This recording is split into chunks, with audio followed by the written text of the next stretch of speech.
এবার জাপানের সুগারু চ্যানেলে নামতে চলেছেন জলকন্যা সায়নী দাস। সফল হলেই মিলবে সপ্ত সমুদ্র জয়ের খেতাব।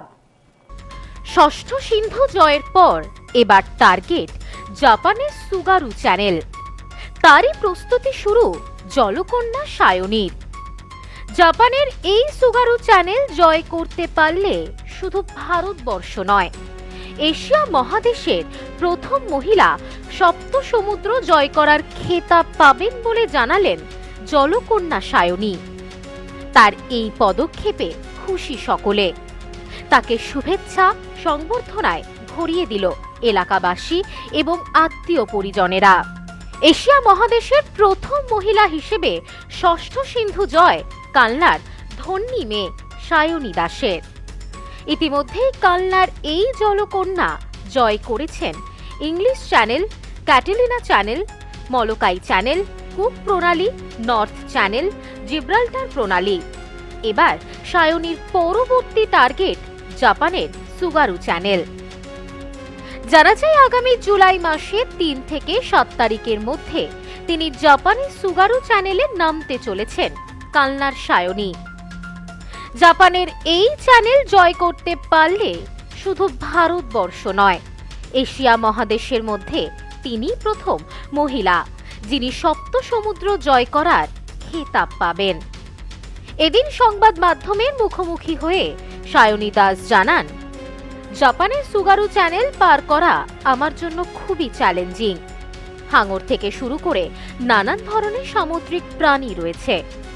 এই পরিস্থিতিতে সেগুলিকে পার করে এগোনোটাই আমার কাছে খুবই ঝুঁকিপূর্ণ বিষয় হয়ে দাঁড়াবে।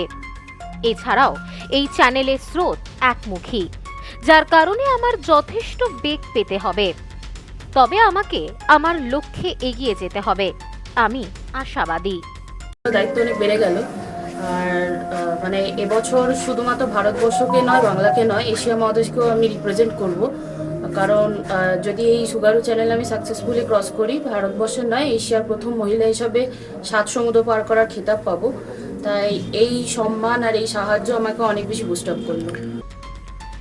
এদিন কালনার বারুইপাড়া এলাকায় সায়নীর বাড়িতে যুব তৃণমূল কংগ্রেসের পক্ষ থেকে সাঁতারু সায়নী দাসকে যুব শক্তি সম্মানে ভূষিত করল তারা।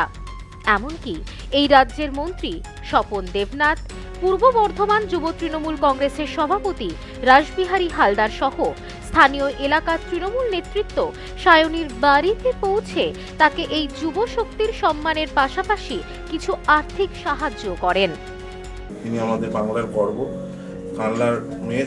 তিনি ইতিমধ্যেই সপ্তসিন্ধু পার করার যে প্রতিজ্ঞা নিয়েছে, তো তিনি ইংলিশ চ্যানেল ইতিমধ্যেই বেরিয়েছে এবং ইতিমধ্যেই রাষ্ট্রপতির পুরস্কার প্রাপ্ত। তাকে যুব শক্তি সম্মান যে কর্মসূচি আমরা নিয়েছি যুবর পক্ষ থেকে, যুবদেরকে উৎসাহিত করার জন্য, অনুপ্রাণিত তারা যাতে আগামী দিনে আমাদের দেশের নাম আরো উজ্জ্বল করে।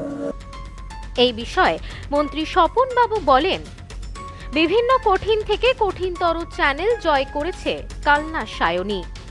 আগামী দিনে জাপানের সুগারু চ্যানেলে নামার কথা তার। এটি পার করতে পারলে সপ্ত সমুদ্র জয়কারী প্রথম মহিলা হবেন তিনি।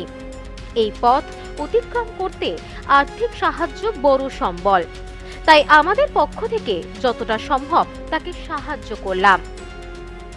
কালনার মেয়ে সায়নী তো ইংলিশ চ্যানেল পেরিয়েছে এবং সপ্ত সিন্ধু জয় করার ওর স্বপ্ন ছিল, একটা মাত্র বাকি আছে, সেটা জাপানে সুগারুতে চ্যানেল পেরোবে।